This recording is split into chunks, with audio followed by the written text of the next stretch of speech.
U.S. Secretary State Antony Blinken on Sunday welcomed consensus declaration calling for respect for territorial integrity of sovereign states at summit world's 20 largest economies. The declaration at the now concluded event condemned the use of force to seize territory, but stopped short of condemning Russia for its war against Ukraine. In an interview on CNN's State of Union, Blinken said G20 countries' statement strongly confirms proposition that this is about territorial integrity and sovereignty of Ukraine. Despite the tone down on Russian aggression compared last year's G20 talks, Blinken told CNN there was consensus among participants that they not only want to see this war end, but they want to see it end on just and lasting terms. Blinken said the leaders made clear that the consequences of Russia's aggression are being felt in G20 countries and the developing world.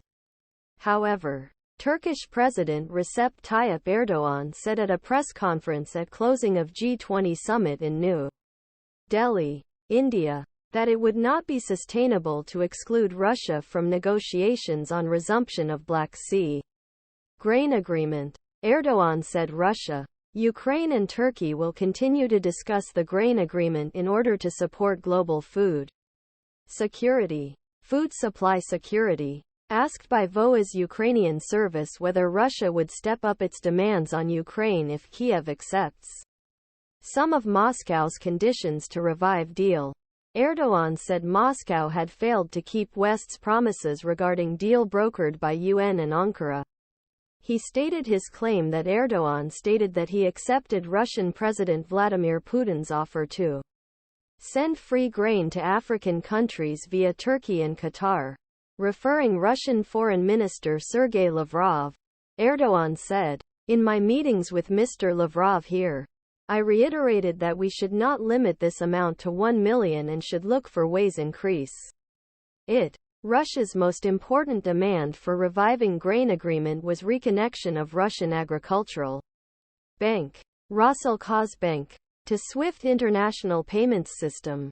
It was discontinued by the European Union in June 2022 after Russia invaded Ukraine that year.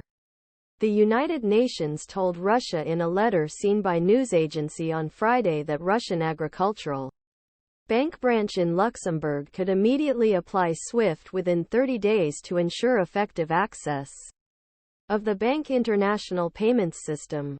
On Saturday, Kremlin spokesman Dmitry Peskov said Russia needed state agricultural to be reconnected to international SWIFT bank payment system and not a subsidiary of, as United Nations has suggested.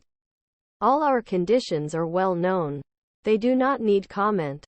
They are absolutely concrete and all this is absolutely achievable, Peskov told. Therefore, Russia maintains its responsible, clear and consistent position, which has been repeatedly expressed by the president. Voting in Russian-held regions. Voting in Russian-occupied Donetsk ended earlier than planned due to security concerns. Russian-elect